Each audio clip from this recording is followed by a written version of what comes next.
নমস্কার বন্ধুরা, শ্রাবণী রান্নাঘরে আপনাদের সবাইকে স্বাগত জানিয়ে আমি প্রতিদিনের মতো আবারও আজকের একটা রান্নার ভিডিও নিয়ে আপনাদের সামনে চলে এসেছি। আজকের আমি আপনাদের ডিম দিয়ে একটা অসাধারণ রেসিপি বানিয়ে দেখাবো। আশা করি আপনাদের ভালো লাগবে। তার জন্য কিন্তু আমার পুরো ভিডিওটা আপনাদের দেখতে হবে। আর দেখা শুরু করার আগে একটা লাইক দেবেন, সুন্দর একটা কমেন্ট করবেন আর শেয়ার করতে ভুলবেন না। তাহলে চলুন আজকের আমি এই ডিম দিয়ে কি বানাই সেটা আপনারা একবার দেখে নিন। রান্নাটা করার জন্য প্রথমে আমি এখানে গ্যাসটা অন করে একটা কড়া বসিয়ে দিয়েছি। এইবারে আমি কড়ার মধ্যে দিয়ে দেব প্রথমে জল। এখানে কিন্তু কড়ার মধ্যে প্রথমে বেশ কিছুটা জল আমি এর মধ্যে দিয়ে দেব। এবারে আমি এর মধ্যে দিয়ে দেব অল্প একটু নুন, আর দেব আমি এখানে 1 চামচ মতো ভিনিগার। নুন আর ভিনিগারটা আমি এখানে দিয়ে দিলাম। দিয়ে এবারে কিন্তু এর মধ্যে দিয়ে দেব ডিমগুলো। একটা একটা ডিম আমি এর মধ্যে দিয়ে দেব। ডিমগুলো কিন্তু আমি আগে থেকে ধুয়ে রেখে দিয়েছি। সেই ডিমগুলো আমি এখানে কড়ার মধ্যে দিয়ে দিচ্ছি, মানে এই জলের মধ্যে দিয়ে দিচ্ছি। দিয়ে ডিমগুলোকে প্রথমে খুব ভালোভাবে সেদ্ধ করে নেব। ডিমটা কিন্তু প্রথমে খুব ভালোভাবে একটু শক্ত করে সেদ্ধ করে নিতে হবে। ডিমটা আমার এখানে খুব ভালোভাবে সেদ্ধ হয়ে গেছে। ডিমটা কিন্তু আমি এখানে খুব ভালোভাবে সেদ্ধ করে নিয়েছি। এইবারে গ্যাসটা অফ করে নেব। অফ করে দিয়ে তারপরে কিন্তু ডিমের খোসাটা ভালোভাবে ছাড়িয়ে নেব। ডিমটা আমি আলাদা করে তুলে খোসাটা ছাড়িয়ে নিয়েছি। আর আবারও কিন্তু গ্যাসটা অন করে কড়া বসিয়ে দিয়েছি। কড়াটা কিন্তু পরিষ্কার করে আবারও বসিয়ে দিয়েছি। এইবারে আমি কড়ার মধ্যে দিয়ে দিলাম এখানে 1/2 চামচ ঘি। এখানে কিন্তু 1/2 চামচ ঘি এর মধ্যে দিয়ে দিলাম। আর ঘিটা কিন্তু প্রথমে একটু গরম হতে দেব। ঘিটা আমার এখানে গরম হয়ে গেছে। এইবারে আমি এর মধ্যে দিয়ে দেব পেঁয়াজ কুচি। এখানে কিন্তু আমি দুটো পেঁয়াজ মাঝারি সাইজের একটু সরু সরু করে কুচি করে রেখেছি, সেই পেঁয়াজটা আমি এখানে দিয়ে দিলাম। আর দেবো আমি এখানে অল্প একটু আদা কুচি করে রেখেছি, সেই আদাটাও আমি এখানে দিয়ে দিলাম। আর দেবো আমি এখানে কয়েকটা রসুন এর মধ্যে দিয়ে দিলাম। আর দেবো দুটো কাঁচা লঙ্কা, অল্প কয়েকটা গোলমরিচ, গোটা গোলমরিচ দিয়ে দিলাম। আর দেব এখানে অল্প একটু ধনে, প্রায় 1/2 চামচ মতো গোটা ধনে দিলাম। আর জিরে দেব এখানে 1 চামচ মতো। দিয়ে এবার সমস্ত কিছু এই ঘিয়ে হালকা করে ভেজে নিতে হবে। গ্যাসটা লোতে দিয়ে এইভাবে কিন্তু সমস্ত মশলাটা হালকা করে একটু ভেজে নেব। আর এইভাবে ভেজে যদি ডিমটা রান্না করেন তাহলে দেখবেন খেতে কিন্তু অনেক সুন্দর হয়। দেখুন এইভাবেই কিন্তু আমি মশলাটা ভেজে নেব। আর আমি প্রতিদিনের মতো আপনাদের একটা কথাই বলবো যে প্লিজ আমার ভিডিওটা আপনারা টেনে টেনে দেখবেন না, পুরো ভিডিওটা দেখুন। আশা করি আপনাদের ভালো লাগবে। আর যারা আমার চ্যানেলের নতুন বন্ধু বা পুরনো বন্ধু তাদেরকে জানাই অনেক অনেক ভালোবাসা।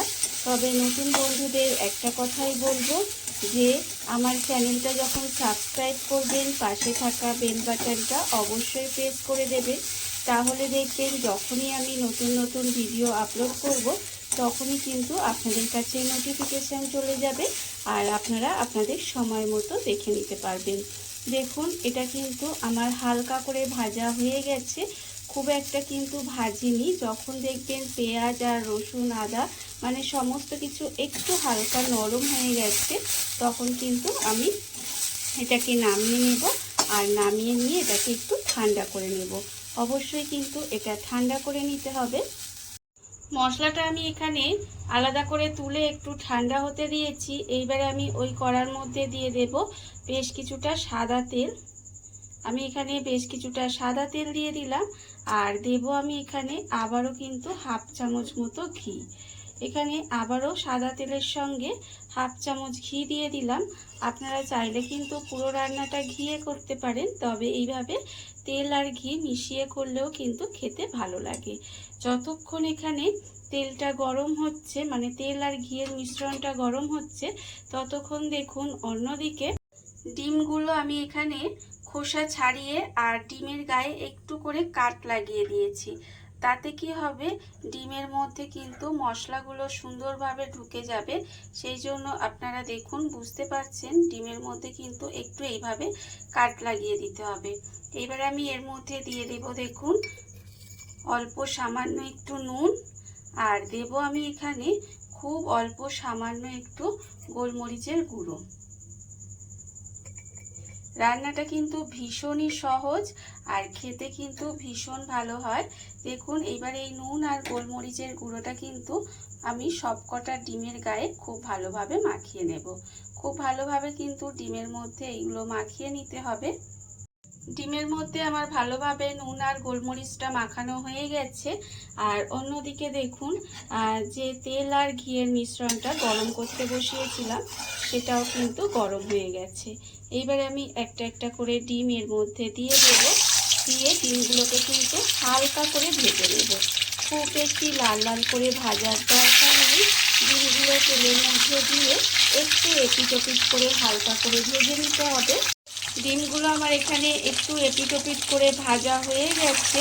ডিমগুলো কিন্তু আমি এখানে এপিট ওপিট করে একটু ভেজে নিয়েছি। এইবারে আমি ডিমগুলোকে এর থেকে বেশি আর ভাজবো না, ডিমগুলো আমি আলাদা করে তুলে নেব। ডিমগুলো আমি ভেজে আলাদা করে তুলে রেখে দিয়েছি। আর অন্যদিকে দেখুন একটা মিক্সির জার নিয়ে নিয়েছি। মিক্সির জারের মধ্যে কিন্তু আমি এখানে যে পেঁয়াজ, রসুন, আদা, কাঁচা লঙ্কা, গোলমরিচ, জিরে, ধনে সমস্ত একসঙ্গে ঘিয়ে ভেজে এখানে আমি ঠান্ডা হতে দিয়েছিলাম, সেই মশলাটাও কিন্তু এখানে ঠান্ডা হয়ে গেছে। আর অবশ্যই কিন্তু এটা ঠান্ডা করে নেবেন। ঠান্ডা করে নিয়ে তবেই কিন্তু মিক্সিতে দেবেন। দিয়ে এবারে এটাকে পেস্ট করে নেব। এর মধ্যে খুব সামান্য একটু জল দেব। জল দিয়ে এই মশলাটা রেডি করে নিতে হবে। মশলাটা আমার এখানে রেডি হয়ে গেছে। মশলাটা কিন্তু আমি এখানে রেডি করে নিয়েছি। আর অন্যদিকে দেখুন যে ডিমটা আমি ভেজেছিলাম, সেই ডিম ভাজার তেলেই কিন্তু আমি রান্নাটা করব। মানে তেল আর ঘিয়ের মিশ্রণেই রান্নাটা আমি এখানে করব। প্রথমে তেলটা দেখুন গরম হয়ে গেছে। গরম তেলের মধ্যে আমি এখানে দিয়ে দিলাম চিনি। হাফ চামচ মতো চিনি দিলাম। দিয়ে চিনিটাকে প্রথমে একটু গলিয়ে নেব। এইভাবে কিন্তু চিনিটা দিয়ে রান্নাটা করলে রান্নার কালারটা সুন্দর আসে। দেখুন চিনিটা আমার গলে গেছে। এইবারে আমি এর মধ্যে দিয়ে দেব একটু গোটা গরম মশলার মধ্যে আছে দুটো লবঙ্গ আর দুটো ছোট এলাচ, আমি এখানে দিয়ে দিলাম। আপনারা চাইলে দারচিনিও দিতে পারেন। তবে এবার আমি এর মধ্যে দিয়ে দেব যে মশলাটা আমি এখানে রেডি করে রেখেছিলাম, সেই মশলাটা কিন্তু আমি এখানে দিয়ে দিলাম। মশলাটা দিয়ে মশলাটা এইভাবে তেলের মধ্যে একটু সময় কষিয়ে নেব। আর এই সময় কিন্তু গ্যাসটাকে একেবারে লোতে করে দিয়ে মশলাটা খুব ভালোভাবে সুন্দর করে কষিয়ে নিতে হবে। ভীষণই সহজ একটা রান্না, অথচ খেতে কিন্তু অসম্ভব সুন্দর হয়। খুব কম উপকরণে বাড়িতে থাকা সামান্য কয়েকটা জিনিস দিয়ে কিন্তু এই রান্নাটা হয়ে যায়। একই রকম ডিমের রেসিপি না খেয়ে এইভাবে যদি আপনারা একদিন হলেও বাড়িতে বানিয়ে দেখতে পারেন, আশা করি আপনাদের কিন্তু ভীষণ ভালো লাগবে। দেখুন মশলাটা আমি এইভাবে একটু সময় কষিয়ে নেব। মশলাটা আমার এখানে সুন্দরভাবে কষানো হয়ে গেছে। আর মশলা থেকে দেখুন আস্তে আস্তে তেলটাও কিন্তু ছেড়ে দিচ্ছে। এইবার আমি এর মধ্যে দিয়ে দেব আন্দাজ মতো নুন।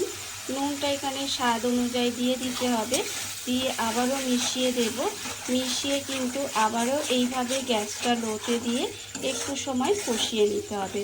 মশলা কিন্তু খুব ভালোভাবে কষাতে হবে, মানে যতক্ষণ না পর্যন্ত তেলটা ছেড়ে দিয়ে ওপর থেকে তেলটা ভেসে উঠছে ততক্ষণ মশলাটা সুন্দর করে কষিয়ে নেব। তাহলে কিন্তু রান্নাটা খেতে ভালো লাগবে। আপনারা তো সবাই জানেন যে মশলা যত ভালোভাবে কষানো হবে তত কিন্তু রান্নার স্বাদটাও ভালো হবে। দেখুন এইভাবে একটু সময় নিয়ে আমি মশলাটা প্রথমে কষিয়ে নেব। মশলা আমার এখানে খুব ভালোভাবে কষানো হয়ে গেছে, মশলা থেকে তেলটাও সুন্দর করে ছেড়ে দিয়েছে আর কালারটাও দেখুন কত সুন্দর হয়েছে। আর আমি কিন্তু এখানে কোনো রকম হলুদ বা লঙ্কার গুঁড়ো বা কাশ্মীরি লঙ্কার গুঁড়ো কিছুই কিন্তু ব্যবহার করিনি। শুধুমাত্র যে মশলাটা আমি এখানে ঘিয়ে ভেজে নিয়েছিলাম সেই মশলাটা দিয়ে কিন্তু রান্নাটা করছি। আর খেতে কিন্তু এইভাবে করলে অপূর্ব সুন্দর হয়। মশলা আমার এখানে কষিয়ে তেল ছেড়ে দিয়েছে। এইবার আমি এর মধ্যে দিয়ে দেব জল। এখানে কিন্তু বেশ কিছুটা জল দিয়ে দিলাম। মিক্সির মধ্যে অনেকটা মশলা লেগেছিল, সেই মশলাটা ধুয়ে কিন্তু একটু জল দিয়ে দিলাম এর মধ্যে।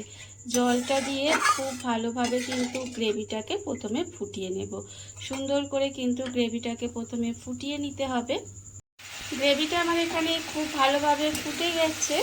গ্রেভিটা কিন্তু এখানে খুব ভালোভাবে আমি ফুটিয়ে নিয়েছি। এইবারে আমি এর মধ্যে দিয়ে দেব ডিমগুলো। যে ডিমগুলো আমি এখানে হালকা করে ভেজে রেখেছিলাম সেই ডিমগুলো কিন্তু আমি এখানে আস্তে আস্তে এইভাবে দিয়ে দেব। সমস্ত ডিমগুলো কিন্তু আমি এখানে দিয়ে দিলাম। দিয়ে এইবারে একটু সময় কিন্তু এইভাবে একটু রান্না হতে দেব, যাতে এর মধ্যে সমস্ত মশলাগুলো ঢুকে যায়। গ্যাসটা লোতে দিয়ে এইভাবে আমি একটু সময় রান্নাটা হতে দিয়েছিলাম। দেখুন রান্না কিন্তু আমার এখানে একেবারে রেডি হয়ে গেছে, আপনারা দেখতেই পাচ্ছেন। গ্রেভিটা কিন্তু অনেকটাই ঘন হয়ে গেছে। ঘন হয়ে গিয়ে তেলটা আস্তে আস্তে ওপর দিকে ছেড়ে দিচ্ছে। যখন দেখবেন এইভাবে তেলটা একটু ওপর দিকে ভেসে উঠছে তখন কিন্তু আমি এর মধ্যে দিয়ে দেব একদম সামান্য একটু গরম মশলার গুঁড়ো। এতে কি হবে, এর স্বাদটা কিন্তু অনেকাংশে বেড়ে যায়। দেখুন গরম মশলাটা দিয়ে আবারও কিন্তু খুব ভালোভাবে মিশিয়ে দেব। এই রেসিপিটা আপনারা ভাত দিয়ে খেতে পারেন, রুটি দিয়ে খেতে পারেন, পরোটা দিয়ে খেতে পারেন, যে কোনো কিছুর সাথে খেতে পারেন। খেতে কিন্তু অসম্ভব সুন্দর হয়। দেখুন রান্না আমার একেবারে রেডি হয়ে গেছে। এবার আমি গ্যাসটা অফ করে দেব আর আপনাদের পরিবেশন করে দেখাবো ঠিক কেমন হলো। দেখুন বন্ধুরা, বাড়িতে থাকা কত অল্প উপকরণে কত অল্প সময় কত সুন্দর একটা ডিমের রেসিপি তৈরি হয়ে গেছে, আপনারা দেখতেই পেলেন। আর একই রকম ডিমের ঝাল, ডিমের ঝোল না খেয়ে একবার এইভাবে ডিমের রেসিপিটা আপনারা বানিয়ে দেখতে পারেন। খেতে কিন্তু অসম্ভব সুন্দর হয়। আর এই রেসিপিটা যদি আপনাদের ভালো লেগে থাকে, আপনারা যদি ফেসবুক থেকে দেখে থাকেন পেজটি ফলো করে দেওয়ার অনুরোধ রইল। আর যদি ইউটিউব থেকে দেখে থাকেন চ্যানেলটি সাবস্ক্রাইব করে নেওয়ার অনুরোধ রইল। তাহলে চলুন ভিডিওটা আমি এখানেই শেষ করছি। আপনারা সবাই ভালো থাকবেন, সুস্থ থাকবেন। আবারও হাজির হব নতুন কোনো রান্না নিয়ে।